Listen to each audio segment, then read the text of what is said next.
Hello class 12, कैसे हैं आप सब लोग। बेटा आज हम एक नया चैप्टर स्टार्ट करेंगे डिटर्मिनेंट, और ये अलजेब्रा का ही आपका एक पार्ट है। ओके, और इस डिटर्मिनेंट को समझने से पहले आपको मैट्रिक्स अच्छी तरह करना है, उसके बाद ही ये आपको समझ आएगा और ये बड़ा ही एक इंटरेस्टिंग टॉपिक है आपके लिए। तो डिटर्मिनेंट है क्या, उसका सारा पहले इंट्रोडक्शन आप लोग ले लीजिए। ओके, देखो यदि आपके पास एक मैट्रिक्स है, okay, n by n order का, यानी कि स्क्वायर मैट्रिक्स। ओके, ये मैंने मैट्रिक्स की एक्सपेंडेड फॉर्म लिख दी है।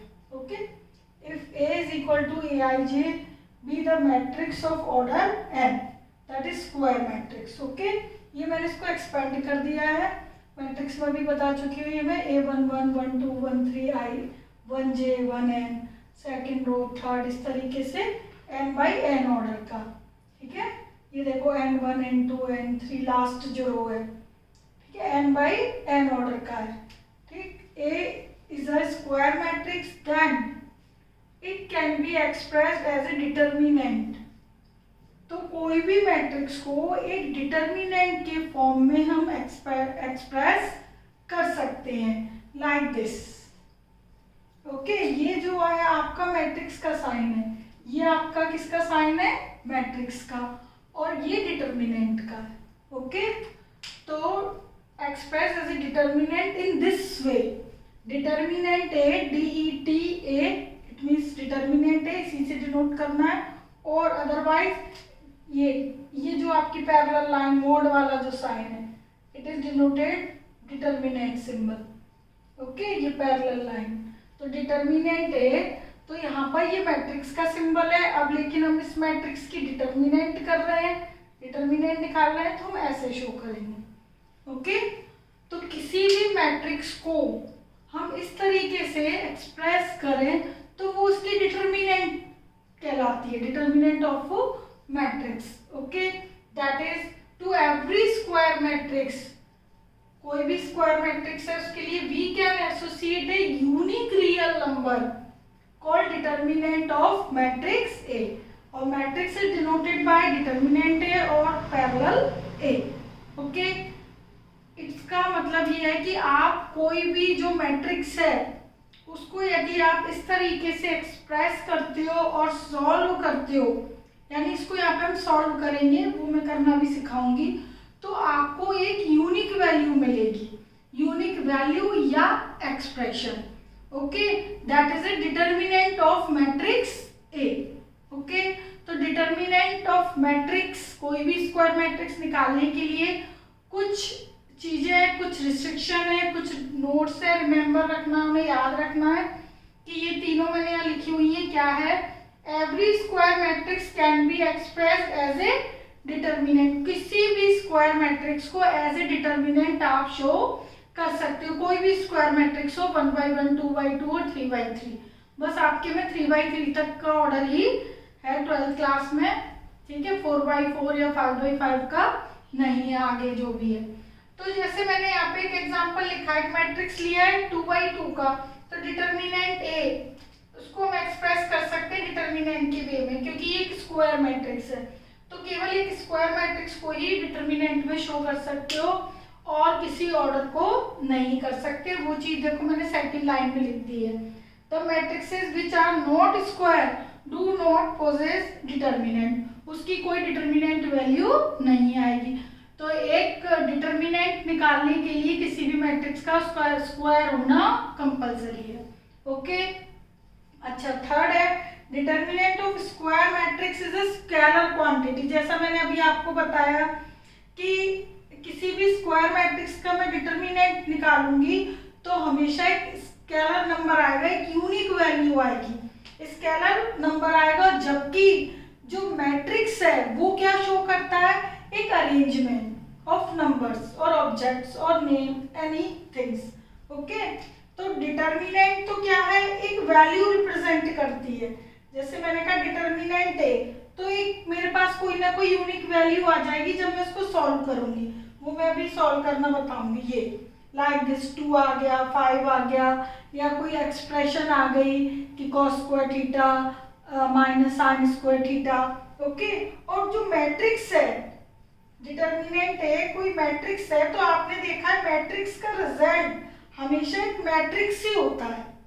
ओके, और जबकि डिटर्मिनेंट ऑफ मैट्रिक्स है associate a unique number.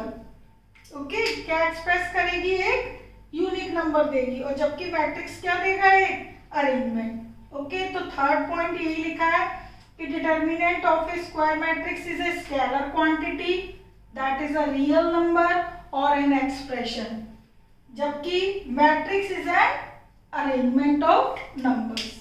Okay, and has no value, matrix की पर्टिकुलर कोई एक वैल्यू या एक एक्सप्रेशन नहीं होती, मैट्रिक्स पूरा एक अरेंजमेंट होता है। आपने थर्ड चैप्टर में देखा कि भाई दो मैट्रिक्स को ऐड करते हैं, एक मैट्रिक्स मिलता है, सब्ट्रैक्ट करते हैं मैट्रिक्स मिलता है, मल्टीप्लाई करते हैं तो भी एक मैट्रिक्स मिलता है।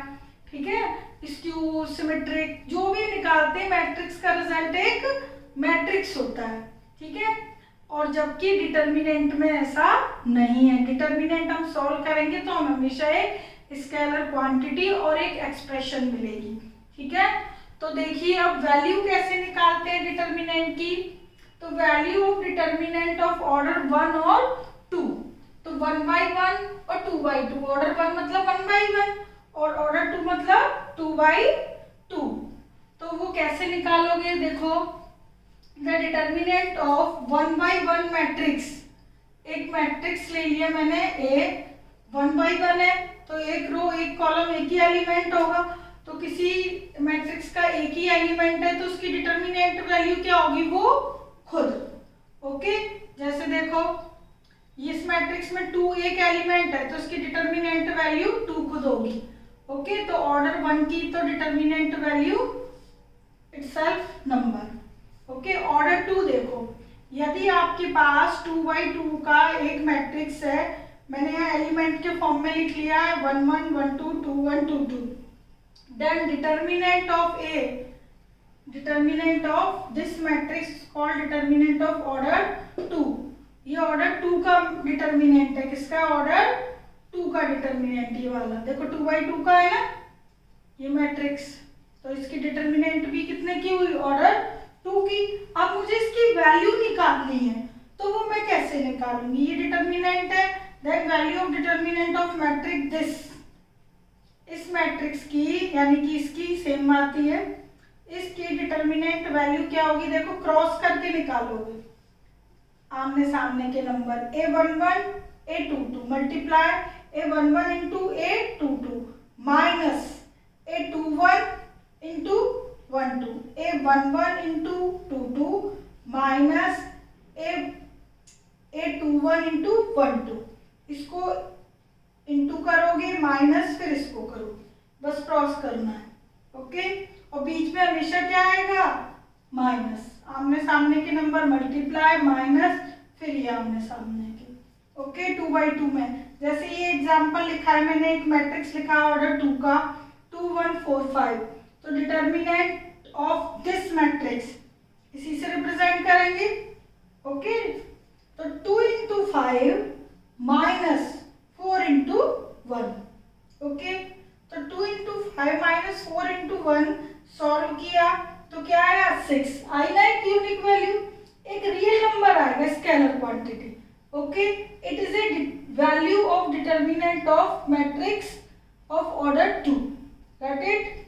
अच्छा, अब देखो ये एक और एग्जांपल लिया है मैंने, cos sine minus sine cos, इसकी डिटर्मिनेंट वैल्यू ये देखो, cos into cos cos square minus, और ये भी माइनस, तो minus minus plus, sine into sine sine square, और साइन स्क्वायर कॉस स्क्वायर का सम क्या होता है, 1, तो इसकी डिटर्मिनेंट वैल्यू आ गई 1। तो 2/2 का तो सिंपल है, क्रॉस किया, ये माइनस दूसरा डायगोनल। ठीक है, अब हम सीखेंगे value of determinant of order 3। तो 3 का कैसे अब निकालेंगे वो देखो,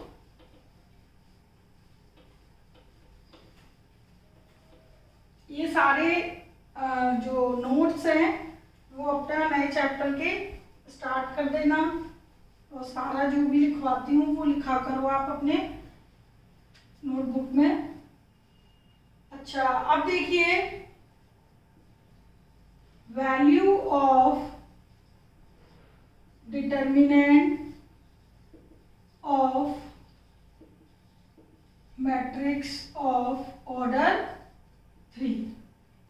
ठीक है, ऑर्डर 3 का देखते हैं कैसे करना है। एक मैट्रिक्स लिया, उसकी ऑर्डर 3 का ही डायरेक्ट मैं डिटर्मिनेंट ले रही हूँ। ओके, थर्ड ऑर्डर का A11, 12, 13, 21, 22, 23, 31, 32 ऐसे लिखते हैं 3/3 ऑर्डर के मैट्रिक्स को। तो उसकी मेरे को तो क्या निकालनी है, डिटर्मिनेंट वैल्यू।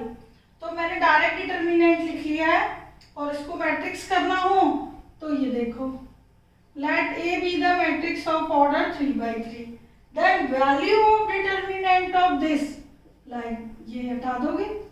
ओके, तो इसको हम कैसे सॉल्व करेंगे, देखो क्या करना है। सबसे पहले जो आपकी फर्स्ट रो है वो आप लिख लो, A11, A12, A13, गैप छोड़कर लिख लिया।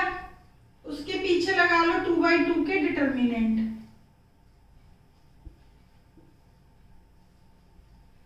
पहली रो लिख ली A11, 12, 13 और उनके पीछे क्या लगा लिए, डिटर्मिनेंट। अब क्वेश्चन ये अराइज होता है कि ये प्लस, ये माइनस, फिर प्लस, तो आपको अल्टरनेट साइन लेने हैं। पहला प्लस, दूसरा माइनस, तीसरा प्लस। ओके, ये प्लस माइनस क्यों लेते हैं ये हम जो नेक्स्ट टॉपिक पढ़ेंगे माइनर और कोफैक्टर, उसमें क्लियर हो जाएगी बात, और अभी भी बता दूंगी। ठीक है, अब देखो A11, चलो प्लस माइनस की बात अभी सीख लो, नहीं तो माइंड में आपके यही रहेगा। A11, 1 और 1 2, तो यहाँ पे ऐड कर लो, ऐड करके यदि इवन आए तो प्लस है पोजीशन। ठीक है, इवन पोजीशन है तो प्लस साइन, और 1 और 2 3 ऑड, ऑड पोजीशन है तो माइनस साइन। ओके, 1 और 3 4, तो इवन हो गया तो प्लस का। ठीक है, इस तरीके से हम प्लस माइनस कंसीडर करते हैं। तो A11, 12, 13 लिख लिया, उसके पीछे मैंने 2/2 के डिटर्मिनेंट साइन लगा लिए। अब देखो A11 के अलोंग जो भी रो और कॉलम है उनको स्किप कर दो। A11 के अलोंग जो भी आपके रो और कॉलम है उन्हें हटा दो। अब आपके पास जो नंबर बचे हैं उनको एज इट इज यहाँ लिख दो, एलिमेंट जो भी बचे हैं वो यहाँ लिख दो, दीज आर एलिमेंट्स। ओके, इसी तरीके से हम जैसे हमने A11 के लिए किया है ऐसे ही हम 12 के लिए करेंगे। ओके, A12 के करस्पॉन्डिंग जो रो और कॉलम है उनको हटा दो, उसके करस्पॉन्डिंग पूरी रो हटा दो, पूरा कॉलम स्किप कर दो, पूरा हटा दो। अब जो नंबर बचे हैं वो क्या बचे हैं, A21, 31, जिस वे में है उसी वे में लिखना है, एलिमेंट आगे पीछे नहीं करने। मैंने देखो इसको स्किप किया है और ये पूरी रो। ठीक है, तो ये पूरी रो हटा दो। ठीक है, इसके एलिमेंट नहीं लेने और ये वाले एलिमेंट नहीं लेने, तो बचे क्या, ये, तो ये चारों ये लिखे हैं। ओके, और जिस तरीके के लिखे हैं वैसे ही एज इट इज लिखना है। अच्छा, अब बात आती है 13 की, तो 13 है। ठीक है, तो 13 के अलोंग ये रो और ये कॉलम हटा दो, ये बचा A21, 22, 31, 32। तो अब मैंने 13 के अलोंग रो कॉलम हटा के सारे बचे हुए एलिमेंट लिख दिए। ओके, ये इसके सारे सब मैट्रिक्सेस हैं जिनकी डिटर्मिनेंट वैल्यू लिख रहे हैं।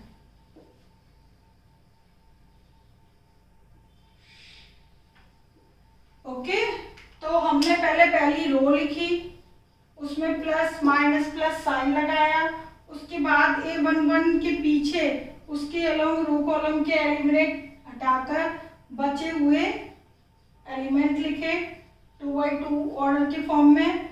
इसी तरह 1 2 को हटा के बचे हुए लिख लिए, इसी तरह 1 3 के हटा के लिख लिए। ओके, अब देखिए, अब आपको क्या करना है, ये तो 2x2 का है, तो 2x2 का कैसे सॉल्व करते हैं, ये क्रॉस माइनस ये a22 a33 minus a32 a23। Okay, इसी तरीके से ये 1 2 इसको भी क्रॉस कर देंगे। 2x2 का कैसे सॉल्व करते हैं, 2 1 3 3 3 1 2 3 या 2 3 3 1 कहीं भी लिख लो। 1 3 का ये भी क्रॉस कर दीजिए, a21 3 2 3 1 2 2। ओके, तो इसमें आपके पास 6 टर्म है, इसको मैं एक्सपेंड करूंगी और तो 6 टर्म है, 3 प्लस की 3 माइनस की, ठीक है, 6 टर्म आएंगी। और इसमें नंबर ऑफ एलिमेंट्स तो आपको पता ही है, ऑर्डर 3x3 का है तो 9 एलिमेंट्स है। तो इसको अब आपको तो कोई ना कोई क्वेश्चन होगा, यहाँ पर एलिमेंट्स होंगे, इसको हम कैलकुलेट करेंगे। तो जो भी हमारी वैल्यू आएगी that is a determinant of order A.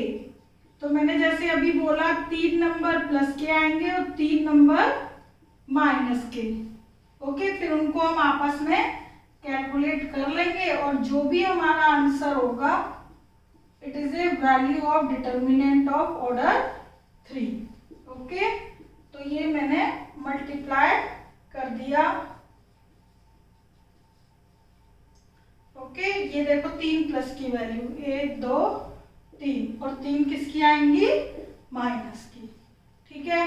तो अब ये है वैल्यू ऑफ डिटर्मिनेंट निकालने का तरीका। अब देखो, ये जो मैंने एक्सपेंड किया है, एक्सपेंड करना मतलब ये एक्सपेंशन पूरा सॉल्व किया है, it is called expand along, it is called expansion, लिख लो, expansion of row 1, that is expand along row 1, expand along row 1। इसको मैंने रो 1 के अलोंग एक्सपेंड किया है। अब बात ये आती है, क्या मैं रो 2 के अलोंग एक्सपेंड कर सकती हूँ, बिल्कुल। तो किसी भी डिटर्मिनेंट को रो 1 रो 2 रो 3 के अलोंग एक्सपेंड करें, वैल्यू सेम आएगी। इसी तरीके से यदि हम कॉलम के अलोंग एक्सपेंड करें, expand along column C1 C2 C3, तो भी डिटर्मिनेंट की वैल्यू सेम आएगी। ओके, तो अब मैं लेती हूँ एक छोटा सा एग्जांपल और आपको एक्सपेंड करके वैल्यू निकालना सिखाती हूँ। ओके, ये तो मैंने आपकी एक जनरल फॉर्म की 3x3 डिटर्मिनेंट एक्सपेंड कर दी। अब देखिए एक एग्जांपल, इसी तरीके से करना है जो भी मैंने मेथड बताया। तो मैंने ना एक एग्जांपल ले लेती हूँ, एक मैट्रिक्स ले लिया ऑफ ऑर्डर 3x3 का, ठीक है।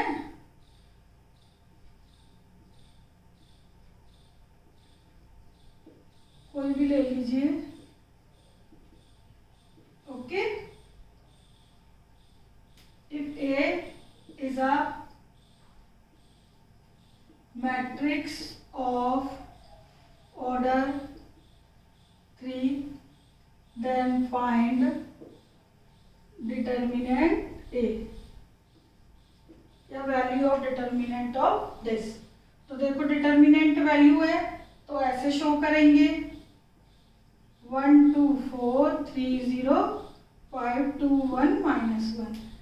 इसको मैं एक्सपेंड कर रही हूँ किसके अलोंग, एक्सपेंड अलोंग रो 1, जो कि मैंने अभी अभी रिसेंटली की है।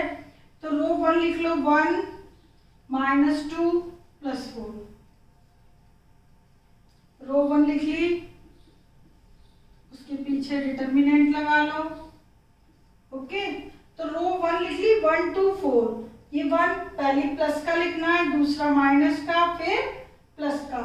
तो ये इसके, अब मैंने पहली रो लिख के ये साइन लगा लिए 2x2 के।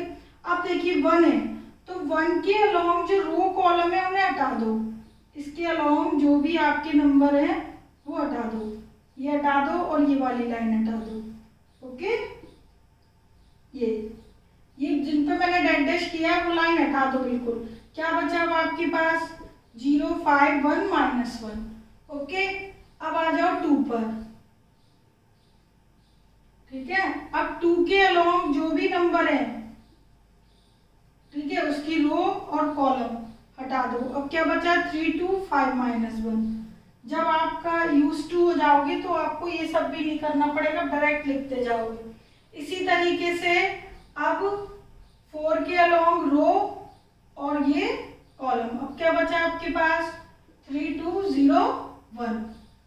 तो जिस रो के अलोंग कर रहे हैं वो रो के नंबर तो आएंगे ही नहीं, और पर्टिकुलर उस कॉलम के नंबर भी नहीं आएंगे, बचे हुए एलिमेंट लिख दोगे आप इस तरीके से।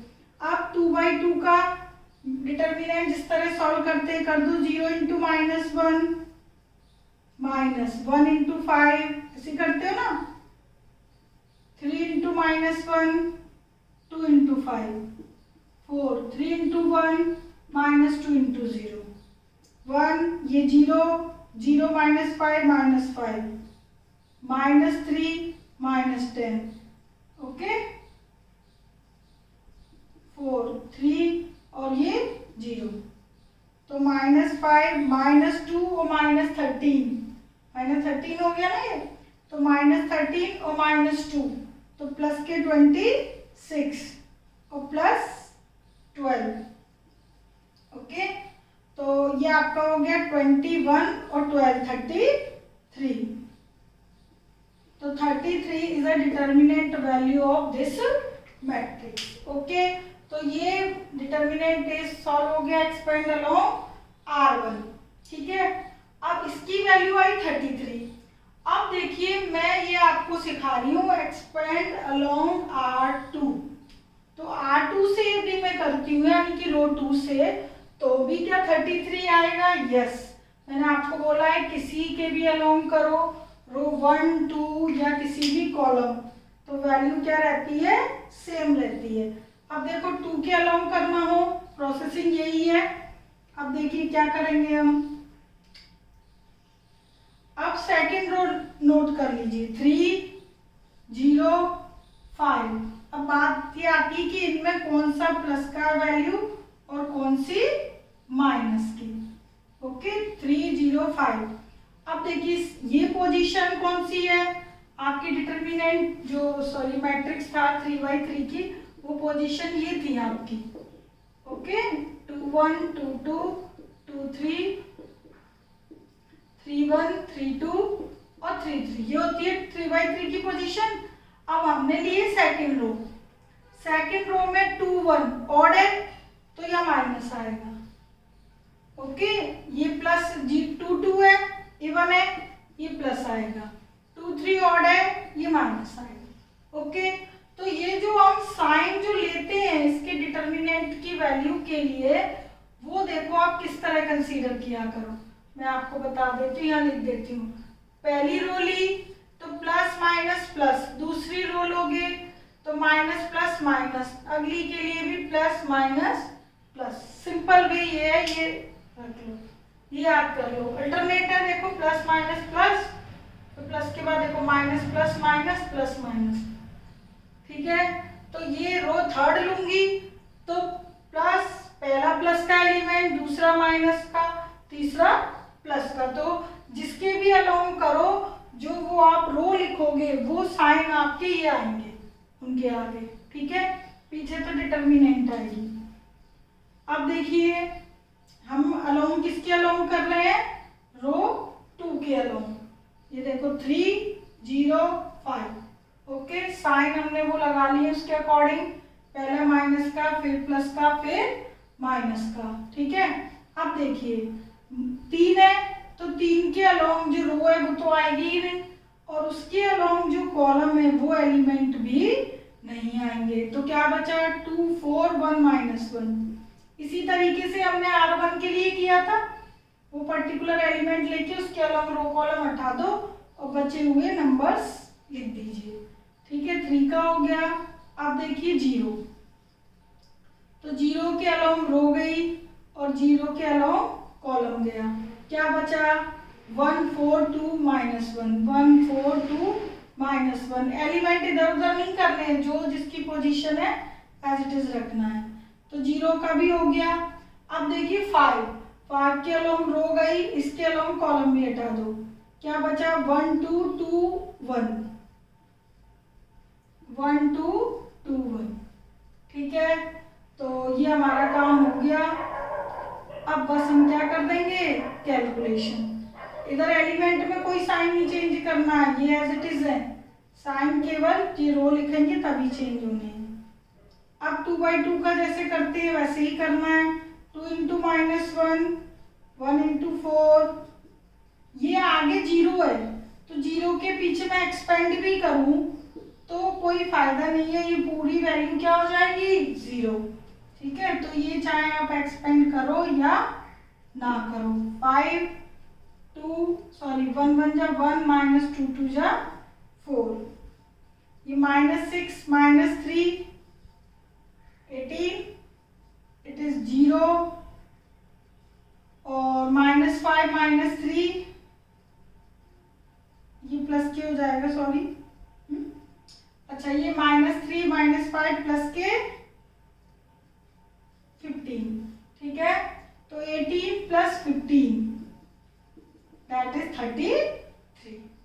तो मैंने आपको बोला था कि आप किसके भी अलोंग एक्सपेंड कीजिए, value of determinant is always same. ठीक है, तो ये हो गया हमारा ऑर्डर 3/3 का जो कैलकुलेशन वैल्यू निकालने के लिए। ओके, तो डिटर्मिनेंट हमेशा एक क्या देती है? यूनिक वैल्यू अराइज करती है, जबकि मैट्रिक्स क्या शो करती है? एक अरेंजमेंट। ओके, m/n या n/n ऑर्डर का। ठीक है, तो डिटर्मिनेंट से रिलेट हम जो भी करेंगे, ठीक, तो उसकी हमेशा क्या आएगी? एक यूनिक वैल्यू या एक एक्सप्रेशन। ठीक है, तो ये तो हो गया आपका value of determinant of order 3। Okay, अब देखिए माइनर्स एंड कोफैक्टर्स। यहाँ पर आपके पास माइनर्स के लिए माइनर्स कैसे फाइंड आउट करेंगे, उसके लिए एक स्क्वायर मैट्रिक्स है कोई भी, ठीक है, ऑर्डर n का, तो उसकी सच दैट डिटर्मिनेंट इसी तरीके से होता है। Then determinant obtained by deleting the row and column in which the elements lie, okay, is called minor of that element। तो इट मीन्स ये है कि यदि आपके पास कोई भी एक स्क्वायर मैट्रिक्स है और मुझे पर्टिकुलर उस एलिमेंट का माइनर निकालना है, पर्टिकुलर किसी भी एलिमेंट का, तो उसके अलोंग जो भी रो और कॉलम के एलिमेंट्स हैं वो डिलीट कर दिए जाएं। ये लिखा ना, देन डिटर्मिनेंट, जो डिटर्मिनेंट मिलेगा obtained by deleting the row and column in which the element lie is called minor of that element। तो किसी भी मैट्रिक्स मैंने कंसीडर कर लिया 3/3 का। अब मुझे इस एलिमेंट का माइनर चाहिए, इस एलिमेंट का। ओके, तो इसके अलोंग रो और कॉलम एलिमिनेट करने के बाद जो डिटर्मिनेंट बचता है that is a minor. Okay, जो कि अभी हमने एक्सपेंशन ऑफ ऑर्डर 3 के डिटर्मिनेंट में भी किया था कि एक एलिमेंट है, उसके अलोंग रो कॉलम एलिमिनेट करके बचा हुआ डिटर्मिनेंट लिखा था, that is A minor. Okay, तो ये बस एक डेफिनेशन है, वैसे आपका मीनिंग यही है। पर्टिकुलर जो आपका कहा जाए एक शॉर्ट वे में वो ये है कि किसी भी पर्टिकुलर एलिमेंट का माइनर निकालना है तो उसके अलोंग, मान लो मुझे 1 2 का निकालना है, तो उसके अलोंग ये कॉलम और रो हटा दो, तो बचे हुए जो भी नंबर का डिटर्मिनेंट आप लिखते हो दैट इज अ माइनर। वही चीज मैंने यहाँ पर नीचे लिखी हुई है, देखिए। तो ये मेरे पास एक ऑर्डर 3 का एक मैट्रिक्स है, ये आप मैंने एलिमेंट के पोजीशन यहाँ पे लिखी हुई है 1 1 1 2 1 3 करके। तो the minor of AIJ is denoted by MIJ. Minor को किससे रिप्रेजेंट करोगे? एमआईजे से। और आपको मालूम है कि ये कब मिलता है? Obtain by deleting ith row and jth column. तो माइनर ऑफ एलिमेंट, अब मुझे पर्टिकुलर एक एलिमेंट का चाहिए माइनर। इसमें 9 एलिमेंट है, 9 माइनर आ सकते हैं, ठीक है। तो यहाँ पर मैंने 2 ही निकाले हैं, सारे 9 की 9 भी निकाल सकते हो, जितने पूछे जाए उतने। तो अब मुझे 1 2 एलिमेंट का माइनर चाहिए। Okay, element of minor 1 2। तो 1 2 क्या है? आपका ये नंबर है, ठीक है, ये। तो इसके अलोंग जो भी ये रो और कॉलम हटा दिया तो आपके पास क्या डिटर्मिनेंट बचा? 8 2 1 3 1 और 2 3 3 3 2 3 3 3। That determinant is a minor of element 1 2। तो यदि एलिमेंट 1 2 है तो माइनर को भी M12 1 2 जो इसकी पोजीशन है वही माइनर को रिप्रेजेंट करेगी, ठीक है। और 2/2 का डिटर्मिनेंट जैसे आप सॉल्व करते हो वैसे कर लेंगे हम। 2 1 × 3 3 - 3 1 × 2 3। इसी तरीके से यदि आपसे पूछा जाए कि माइनर ऑफ एलिमेंट 8 2 1, तो 2 1 एलिमेंट कौन सा है आपका? ये वाला सेकंड रो, ये second row first column 2 1 element. तो इसके अलोंग ये रो और कॉलम हटा दो, क्या बचा? A 1 1 3 1 1 3 3 3, ये लिखा है, ठीक है। तो ये it is a minor of element 2 1, it represented by M21। Okay, जो एलिमेंट की पोजीशन है वही माइनर की होगी, सेम होगी। अब आप ये सॉल्व करके निकाल ही लोगे माइनर की वैल्यू, मतलब इस डिटर्मिनेंट की वैल्यू। तो it is A 1 2 3 3 - A 1 3 × 3 2। Okay, तो यहाँ पर ये इस तरीके से हम निकाल सकते हैं। एक एग्जांपल और देखिए, ये मैंने 3/3 का एक मैट्रिक्स लिया है। इसमें मैंने आपको बोला कि देन माइनर ऑफ एलिमेंट 1 2 2 3 3 3। तो मुझे 1 2 का निकालना है। 1 2 मतलब first row second column, first row second column 1 2 element that is 2 number 2। तो इसके अलोंग मैं ये रो और ये कॉलम हटा दूंगी तो मेरे पास क्या बचेगा? 3 - 1 4 3 3 - 1 4 3, सॉरी ये 3 है, ठीक है। एलिमेंट ऑफ 1 2 1 2 यही हुआ ना, पहली रो दूसरा कॉलम। तो 3 4 - 1 3, तो 3 3 जा, ये ठीक कर, 3 3 जा 9 माइनस, तो ये भी माइनस है, +4, क्या आ गई वैल्यू? 30। ओके, इसी तरीके से मैं पूछ, ये माइनर है तो इसको M12 क्या लिखोगे? M12। M12 का मतलब है minor of element of A12 1 2, that is A position of element. A23 का माइनर किससे रिप्रेजेंट करोगे? 2 3 से। ओके, 2 3 मतलब second row third column, second row third column, ये वाला एलिमेंट हो गया आपका ये। ओके, इसके अलावा रो कॉलम हटा दो, सॉरी ये वाली। तो क्या बचा आपके पास? इसके अलावा रो कॉलम गई तो 1 2 - 1 2 1 2 और -1 और 2। तो 2 माइनस, ये माइनस के 2 तो माइनस माइनस प्लस, तो वैल्यू क्या आ गई M23 की? 4। ओके, इसी तरीके से माइनर ऑफ एलिमेंट A33 मतलब M33। तो M33 में क्या होगा भाई? A33 का एलिमेंट कौन सा है? यहाँ पर 3 है। A3 का एलिमेंट कौन सा है? 3।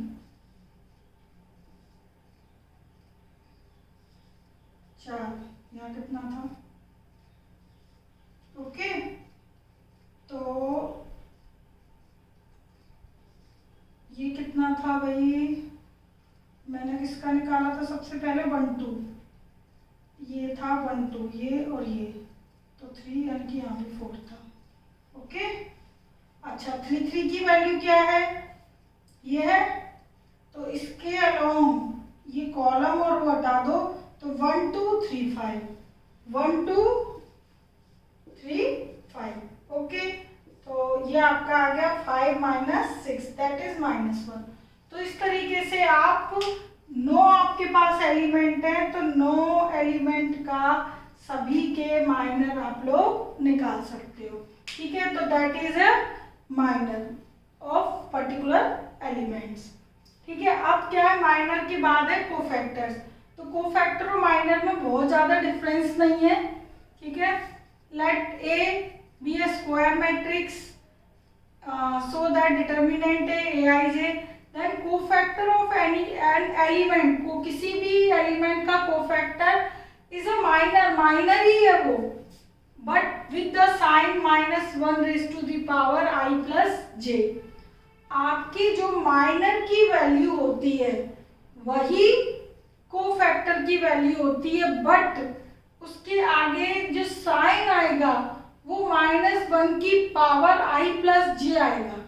तो आई प्लस जे मतलब आई थ्रो और जे कॉलम, उनकी जो पोजीशन ऐड करोगे तो अंडरस्टूड है, यदि दोनों का सम इवन है तो साइन प्लस का हो जाएगा। ओके, और यदि दोनों का सम ऑड है तो साइन माइनस का हो जाएगा। ठीक है, वो मैं भी एक्सप्लेन कर आपको एग्जांपल से करके बताती हूँ। कोफैक्टर को एआईजे या कई बुक में सीआईजी से भी लिखा मिलता है, तो दोनों ही प्रेजेंटेशन है कोफैक्टर के। ठीक है, तो एआईजे क्या हो गया, इज इक्वल टू एमआईजे ही है, बट आगे क्या आ जाएगा, विद साइन -1 आई प्लस जे। ठीक है, एमआईजी बताइए आपको माइनर है। अब देखो मैंने यहाँ पे एक एग्जांपल लिखा है, find all cofactors of the this matrix. तो सारे कोफैक्टर लिखेंगे यानी कि 9। ओके, तो हर एक एलिमेंट का, तो मैं आपको बोलूं कि भाई कोफैक्टर ऑफ एलिमेंट 1 1, आपको पोजीशन मालूम ही है, 1 1 1 2 1 3, अभी हमने यहाँ लिखी थी 2 1 2 2 2 3 3 1 3 2 3 3। ओके, तो कोफैक्टर ऑफ एलिमेंट A11, तो A11 के अलोंग रो और कॉलम हटाते हैं तो हमारे पास माइनर क्या आता है, 3 0 6 -1। ये रो कॉलम हटा दी मैंने, ये आ गया। अब देखो, लेकिन ये कोफैक्टर है, ये तो मैंने क्या लिखा है, माइनर। कोफैक्टर क्या है, माइनर के आगे क्या लगा है, -1 की पावर आई प्लस जे। आई और जे की वैल्यू क्या है, 1 1, तो 1 + 1। ओके, थोड़ा सही से लिख देती हूँ, -1 की पावर आई प्लस जे यानी 1 + 1, और A11 का माइनर हमारा था -306 -1, तो -1 की पावर 2 दैट इज प्लस, तो आपके पास केवल ये बचा, तो 3 - 0 यानी कि 3। ओके, तो इट मीन्स ये है कि जो भी किसी भी एलिमेंट का कोफैक्टर निकालेंगे तो आप -1 की पावर इन दोनों को ऐड कर लो। यदि इन दोनों का सम इवन है तो प्लस ही है, यानी कि जो माइनर की वैल्यू है वो ही एज इट इज रहेगी। ठीक है, और यदि साइन यहाँ पर ऑड आता है तो माइनस साइन चेंज हो जाएगा। ठीक है, तो अब देखिए मैं इनको कैसे जल्दी से सारे लिख देती हूँ। ये आपका है, एक निकाला है मैंने अभी, कौन सा, A11 का। ठीक है, अब देखिए 1 2 का और 1 3 का। तो कोफैक्टर ऑफ एलिमेंट 1 2, अच्छा कोफैक्टर को किससे रिप्रेजेंट करोगे, A11 को A11 कैपिटल, ठीक है, या C11, तो ये हो जाएगा 1 2। ओके, तो 1 2 एलिमेंट है जो आपका ये वाला है, पहली रो दूसरा, उसके अलोंग रो और कॉलम हटा दो, 2 4 6 -1, 2 4 6 -1। तो है ना, आप डायरेक्ट कोफैक्टर के पीछे ना माइनर लिख लिया करो, माइनर लिख लिया। अब देखो यहाँ पे आपकी -1 की पावर ऐसे आप ऐड करते हो, 1 + 2 3 आ गया, तो माइनस ही आएगा साइन, तो आप यही ऐड कर लिया करो, 3 तो माइनस साइन, ऑड है तो माइनस साइन अप्लाई कर दिया करो पहले। ओके, तो ये आपको लिखने की जरूरत नहीं है बार बार।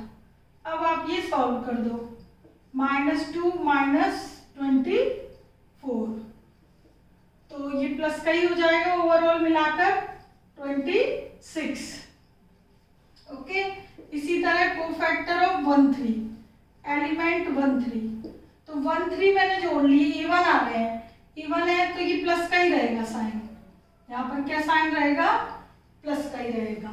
तो 1 3 का ये 5 है, 2 -3 4 0, 2 -3 4 0, ये पॉजिटिव रहेगा, ठीक है। और जिसको ना समझ आए वो पूरा लिख लो फिर, -1 की पावर 1 + 3, 3 और 1 4, -1 की पावर 4 इवन है तो प्लस का 1 ही आएगा, तो 0 और +12, ये आ गया 12, ठीक है। इसी तरीके से 2 1 सेकेंड रो पे आ जाओ, कोफैक्टर ऑफ 2 1, ठीक है।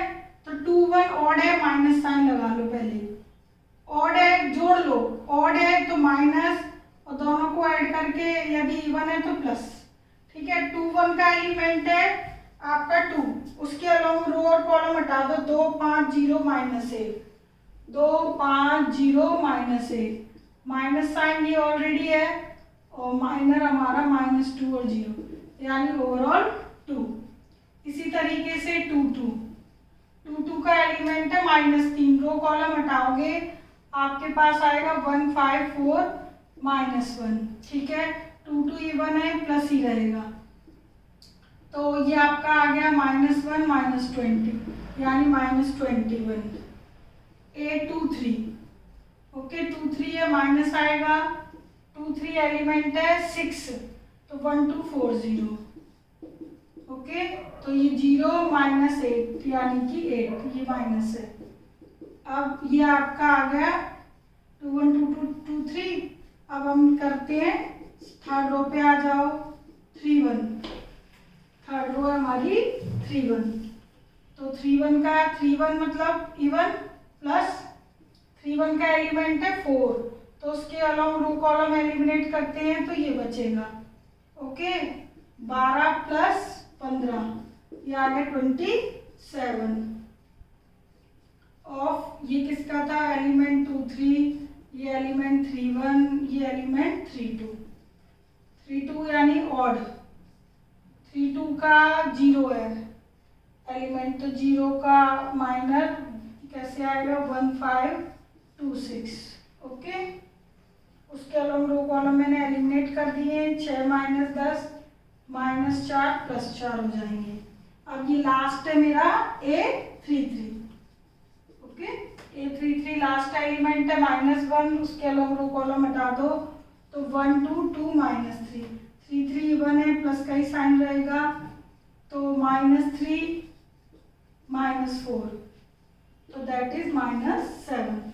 तो ये सारे 9 कोफैक्टर हमने निकाल लिए। Find the all cofactors of this matrix. अब देखिए ये जो वैल्यूज है ये कोफैक्टर की वैल्यूज है, और यही वैल्यू माइनस की भी है। क्यों? ये यदि मैं माइनस के ये सारे पीछे जितने भी डिटर्मिनेंट लिखे हैं, तो डिटर्मिनेंट की जो वैल्यूज है वो माइनस है, और आगे मैंने जो साइन लगा दिए, साइन यदि हम पुट कर देते हैं तो उसके अकॉर्डिंग बस ये साइन चेंज होते हैं इनके, तो वो हो जाते हैं कोफैक्टर। ओके, तो माइनर और कोफैक्टर की वैल्यू जो डिजिट है वो सेम होती है, बट साइन चेंज हो जाते हैं बिकॉज पोजीशन के अकॉर्डिंग। ठीक है, तो ये आपके हैं माइनर्स और कोफैक्टर। तो जो आपकी फर्स्ट एक्सरसाइज है उसमें केवल value of determinant find out करना पूछा है और माइनर्स कोफैक्टर पूछे गए हैं। तो आप ये सारी वैल्यूज पहले आप निकालिए, उसके बाद हम आगे और भी प्रॉपर्टीज इससे रिलेट पढ़ेंगे। Okay, take care, bye.